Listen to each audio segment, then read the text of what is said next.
This is Hidden Killers with Tony Bruschi. You know, when Suzanne Morphew vanished on Mother's Day weekend back in 2020, it felt like one of those maddening true crime cases destined to haunt headlines, but never really delivered any real answers. The picturesque Colorado mountains seemed suddenly sinister as suspicion zeroed in on her husband, Barry Morphew. Even from neighbors to national media, it raised eyebrows. And his odd behavior, shifting alibis, those bizarre public pleas, didn't help that Barry had this unsettling knack for making himself look guiltier every time he opened his mouth. But here is the kicker in this story. Prosecutors got way ahead of themselves, tripping over basic legal rules like rookies and fumbling evidence so badly that Barry's murder charges completely collapsed in 2022. Just like that. Boom. Or bam, maybe we should say. He walked free, leaving everyone frustrated and Suzanne's family heartbroken. For a while, it seemed like another very frustrating example of the system failing.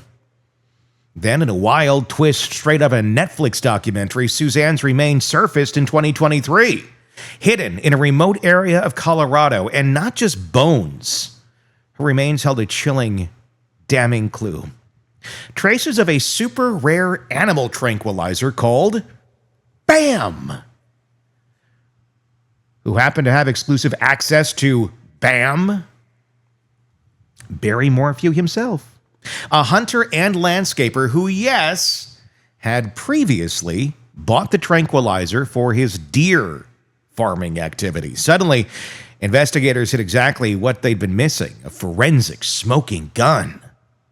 Today, we are diving deep into these revelations with retired FBI Special Agent Jennifer Coffindaffer, who knows the investigative playbook inside and out. Coffindaffer is going to break down the significance of BAM being found deep within Suzanne's bones and circumstantial evidence prosecutors are betting everything on, and whether the second attempt to convict Barry Morphew will finally stick or fall apart all over again.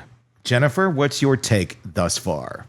Well, you know, this is one of those cases that was charged, and actually, even back then, the probable cause was just overwhelming. Mm-hmm. But there were issues. There were issues in the office of the prosecutor, and essentially, it was dropped without prejudice. And then, lo and behold, Suzanne Morphew's body was found in 2023. Remember, this alleged incident occurred really May 9th, would have been the murder of 2020 into 2010 when, it's believed that he somehow disposed of the body. Mm-hmm. So here we are. That body just gave so many clues, specifically that BAM was in the bones. Mm-hmm. And when you have BAM in the bones, and then also the fact that it was shown that the body was moved essentially because all the indication is that it wasn't originally there to decompose.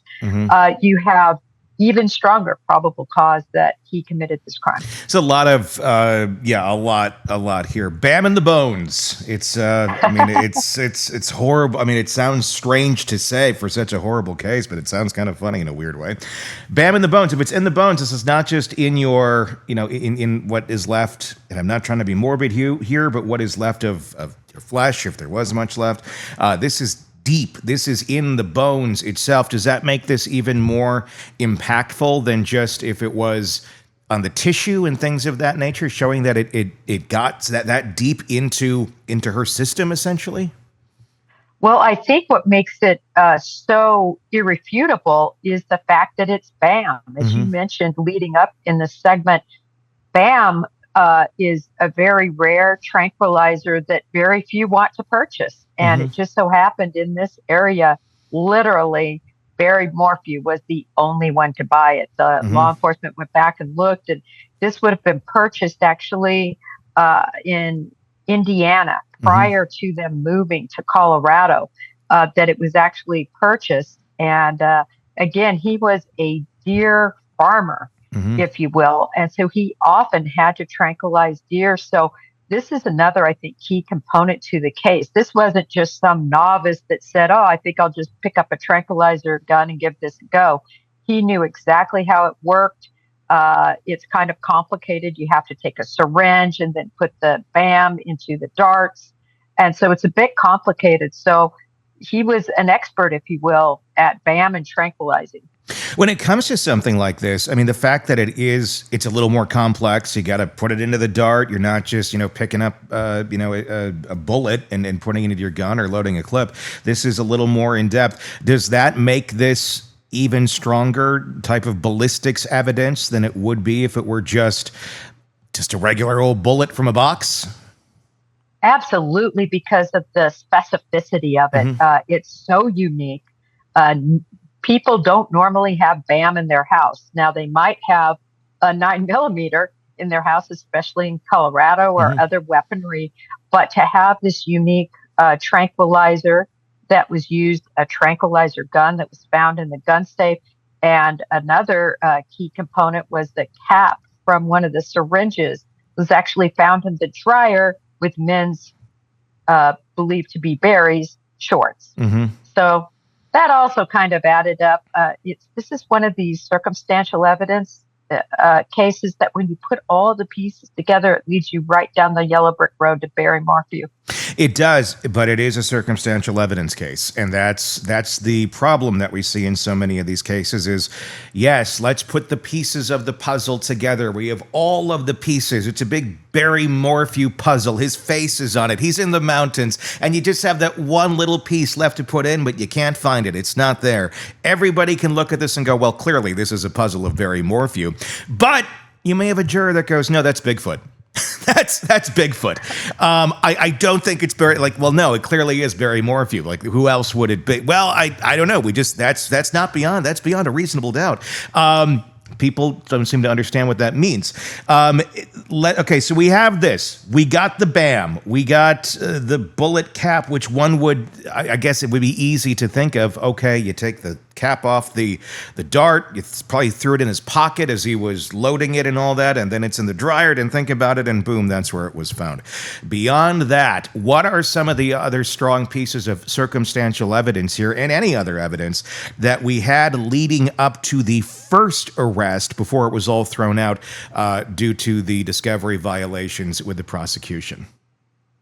Well, the big piece is really, this is a true forensic digital evidence case. This is going to be, to me, one of the strongest components of this prosecution, specifically FBI cast. Fortunately, handled all of it from the beginning. They are the best of the best. And they were able to put together this very interesting timeline showing phone going off, phone going on, the fact that phone pings stopped at a certain point when it's believed he left with her and he left also. So it's commensurate with his phone not pinging anymore with their home. Big gaps that also coincide, as we've seen before, in text stream type information from the vehicle. So when you line up the vehicle information and the cellular information, he basically goes dark for a period of time during what is believed to be the murder of her and the transport of her. In addition, he didn't do what he said he was going to do in terms of his work. He was supposed to meet other coworkers to commute to a place called Broomfield, Colorado, that evening on the 10th. Well, guess what? He decided for some reason to go there early, the early morning of the 10th, not even telling coworkers about it and not showing up to the job site except for a brief time for 2 times and not bringing his equipment to work. So it seemed kind of like a cover up, right? Okay, I've got to dispose of the body. I've got to do this and this. And I guess I'll go to Broomfield to make it look like I went to the job site. And I don't know. I mean, I guess I don't know how his line of work works for when they go and visit places, but it's kind of an odd place to go visit on Mother's Day morning. on a Sunday. I don't know. It just seems like an odd time to be going and visiting a job site, but everybody's a little different. That did kind of stand out to me a bit. Does that stand out to you as being weird in terms of just here's where I'm going to go, and this doesn't seem to be an optimal time, especially it is Mother's Day. Why are you leaving your wife alone at home on Mother's Day? And obviously we know there's other things are kind of in a rough spot with the affair situation going on.